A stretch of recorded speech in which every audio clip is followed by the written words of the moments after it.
अस्सलाम वालेकुम। मेरा नाम अली अहमद है एंड मैं स्टूडेंट हूँ BScs का फ्रॉम हमदर्द यूनिवर्सिटी। और मैं इस टीम का और इस प्रोजेक्ट का लीड एआई डेवलपर हूँ। और हमारी टीम में मौजूद हैं मैम सारा जो कि जूनियर फैकल्टी में है और अप्लाइड साइंसेस में पढ़ाती हैं हमदर्द यूनिवर्सिटी।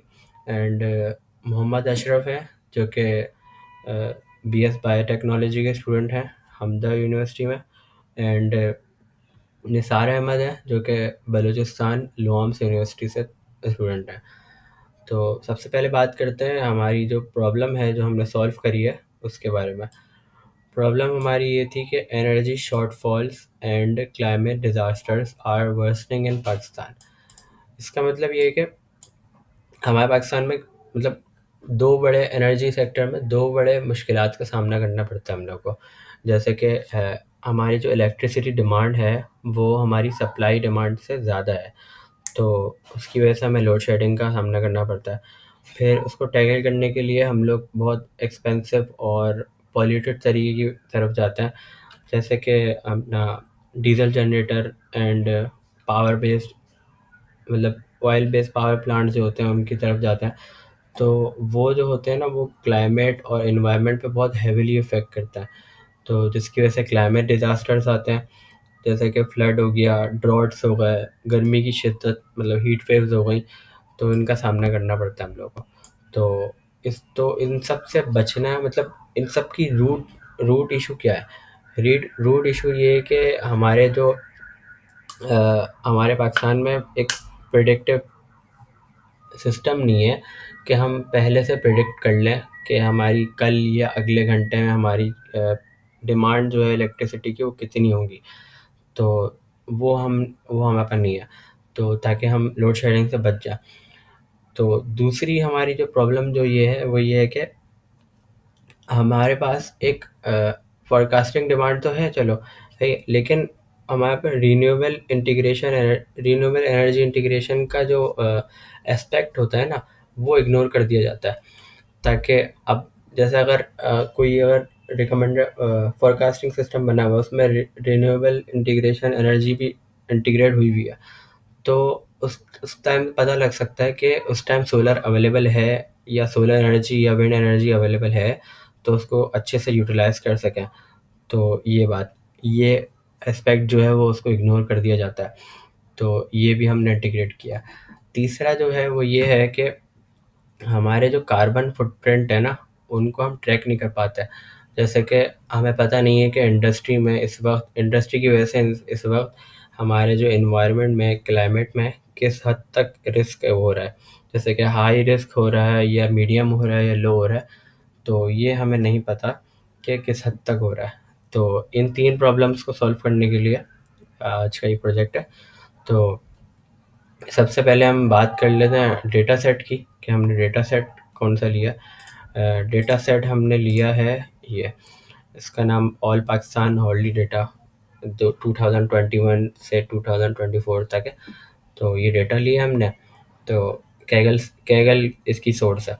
इसमें जो फीचर्स थे वो डेट टाइम और टेम्परेचर हो गया, relative humidity, due point, precipitation and एक अहम था शॉर्ट वेव रेडिएशन। और इसका जो वाई था मतलब जो प्रिडिक्ट करना था वो था एनर्जी कंजम्पशन। सही है, बाकी सारे एक्स थे और ये वाई था एनर्जी कंजम्पशन। तो ये हमने डेटा लिया था। सही है। और अगर मॉडल की बात करें हम लोग कि हमने मॉडल कौन सा लिया था, तो मॉडल हमने लिया था random forest regressor. Random forest regressor ही क्यों लिया था? क्योंकि रैंडम फॉरेस्ट जो होता है वो जो नॉन लीनियर और कॉम्प्लेक्स रिलेशंस होते हैं ना उनको अच्छे से कैप्चर कर लेता है। मीन्स के नॉन लीनियर रिलेशन अगर एक बात करें, जैसे कि इलेक्ट्रिसिटी डिमांड में और टेम्परेचर में नॉन लीनियर रिलेशन होता है। जैसे कि आप गर्मी बढ़ रही है और लोग एसी भी चला रहे हैं बहुत। सही है, मतलब टेम्परेचर बढ़ रहा है और लोग एसी भी चला रहे हैं। अब एक वक्त आएगा कि लोग अपने मैक्सिमम एसी चला चुके होंगे लेकिन फिर भी गर्मी बढ़ रही होगी, तो उसके बाद तो इलेक्ट्रिसिटी डिमांड नहीं बढ़ी ना, हालांकि गर्मी तो बढ़ी है लेकिन डिमांड नहीं बढ़ी। तो ये बात है। तो ये नॉन लीनियर रिलेशन है। तो ये जो रैंडम फॉरेस्ट जो होता है वो एक इन नॉन लीनियर एक जो रिलेशंस होते हैं और पैटर्न्स होते हैं उनको अच्छे से वो कर लेता है, ये ग्रैब कर लेता है और समझ लेता है, कैप्चर कर लेता है। तो इसीलिए हमने रैंडम फॉरेस्ट रिग्रेसर यूज़ किया। सही है। चले अब अपने प्रोजेक्ट पे आ जाते हैं। प्रोजेक्ट ये है कि सबसे पहले डैशबोर्ड है, स्मार्ट एनर्जी ऑप्टिमाइजेशन प्लेटफॉर्म। दरअसल पार्क एनर्जी आई का एक प्रोटोटाइप है। सबसे पहले ये रिलायबिलिटी दिखा रहा है, 93.1% एक्यूरेसी है, और रूट मीन स्क्वायर्ड एरर जो है वो 6.91% है। सही है। तो सबसे पहले ये कि हमने इनपुट्स डाले हुए हैं। इनपुट्स एक तो डेट डाली हुई है और एक हॉर भी डाला हुआ है, क्योंकि हॉर्ली बहुत इफेक्ट करता है, क्योंकि सुबह के टाइम जो है वो गर्मी थोड़ी सी नॉर्मल होती है, दोपहर के टाइम ज़्यादा होती है और रात के टाइम और भी मतलब नॉर्मल होती है, ठंडी ठंडी हवा चलती है। तो हमने हॉर का भी एक फीचर डाला हुआ है। सही है। उसके बाद हमने एक टेम्परेचर का इनपुट डाला है, एक शॉर्ट वेव रेडिएशन। सही है। शॉर्ट वेव रेडिएशन मतलब सोलर कितना अवेलेबल है। सही है। उसके बाद ये बेसिक इनपुट्स हैं, due point, surface pressure, wind speed, wind की डायरेक्शन, ये सब वगैरह। तो 2-3 एग्जांपल लेके देख लेते हैं अभी। मान लें कि सुबह 10 बजे का टाइम है। सही है। और सुबह 10 बजे के टाइम तकरीबन टेम्परेचर होता है 27-28 सेल्सियस होता है। तो 26 लेके देख लेते हैं। और सुबह 10 बजे के टाइम जो होता है ना, वो मतलब सोलर पोटेंशियल जो होता है वो बहुत कम होता है, मतलब बहुत कम धूप होती है। तो इसको तकरीबन 200 लेके देख लेते हैं।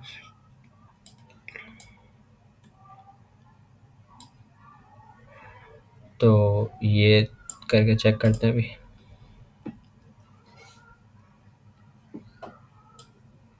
सही है।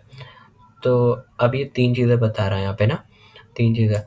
सबसे पहले ये फोरकास्टिंग बता रहा है कि प्रेडिक्ट किसने कितना किया इसने।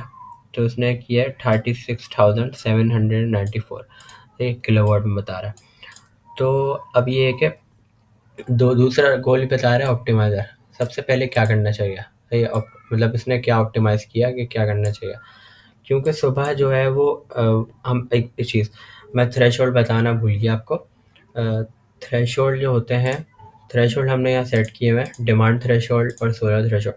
डिमांड थ्रेशोल्ड हमने ये सेट किया हुआ है, मतलब कि जो हमारा वाई था एनर्जी कंजम्पशन, उसका हमने मीन या एवरेज निकाला हुआ है, तो ये हमारा डिमांड थ्रेशोल्ड है।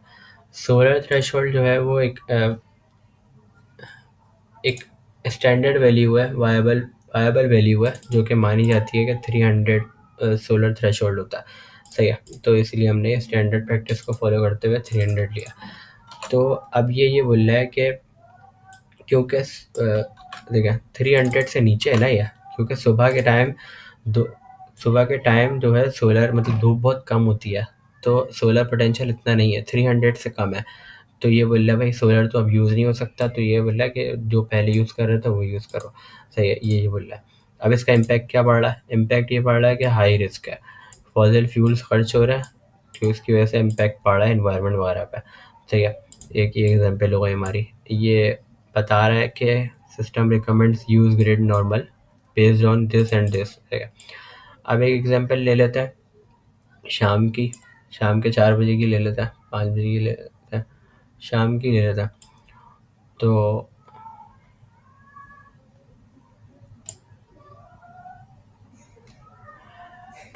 इस टाइम तकरीबन 32 या 30 सेल्सियस हो रहा होता है,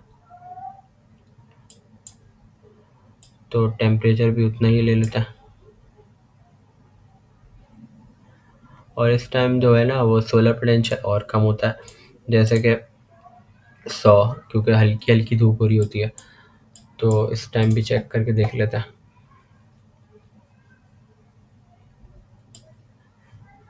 तो अब इस टाइम भी यही बोल रहा है कि भाई अपना फोरकास्टिंग ये है, और अभी भी जो है हमारा सोलर पोटेंशियल इतना नहीं है, मतलब 300 से नीचे ही है। तो हमें अभी भी यही यही चीज़ें करनी पड़ेंगी, मतलब जो पहले यूज़ कर रहे थे वही वही यूज़ करें, सोलर अभी यूज़ नहीं हो सकता। बाकी इम्पैक्ट क्या पड़ रहा है, वही हाई रिस्क है, वही मतलब जो पहले कर रहे थे फॉसिल फ्यूल्स, मतलब ऑयल बेस्ड पावर प्लांट चला रहे थे या फिर डीजल जनरेशन कर रहे थे, तो वही चल रहा है, तो उसकी वजह से इम्पैक्ट पड़ रहा है इन्वायरमेंट पे। सही है। अब एक एग्जांपल ले लेते हैं दोपहर की। सही है। दोपहर की ले लेते हैं, दोपहर के 4 बजे की ले लेते हैं।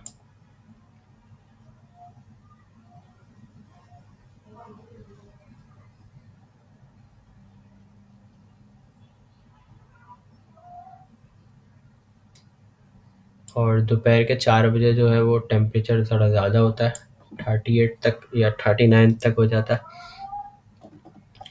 और सोलर पोटेंशियल बहुत ज़्यादा होता है, तकरीबन 800 तक होता है।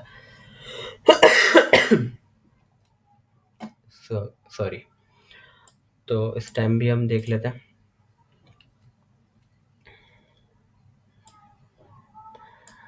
तो इस टाइम ये बोल रहा है कि हमारी जो फोरकास्टिंग डिमांड जो आई है वो इतनी आई है 39,864, और हमारा ऑप्टिमाइज़र क्या कह रहा है कि भाई अब सोलर यूज़ कर लो, क्योंकि हमारा जो थ्रेशोल्ड है, हमारा जो सोलर पोटेंशियल है हमारे सोलर थ्रेशोल्ड से ज़्यादा है, मतलब 500 ज़्यादा है। तो हमें अब सोलर यूज़ करना चाहिए, मतलब एनर्जी डिमांड भी बता रहा है, साथ साथ ये भी बता रहा है हाँ भाई कि सोलर भी अवेलेबल है, तो सोलर को यूज़ कर किया जा सकता है, अच्छे से यूटिलाइज़ किया जा सकता है, सोलर या विंड एनर्जी यूटिलाइज़ किया जाता है। ठीक है, ये बता रहा है। और फिर इम्पैक्ट बता रहा है कार्बन का, कि भाई लो रिस्क है, सोलर जो है वो रिप्लेस कर रहा है फॉसिल फ्यूल्स को, तो रिस्क भी कम है। तो ये था हमारा प्रोटोटाइप पार्क एनर्जी एआई का। तो इंशाल्लाह हम लोग इंक्यूबेशन में इसको और एडवांस पर लेके जाएंगे इंशाल्लाह। बाकी अल्लाह हाफिज़।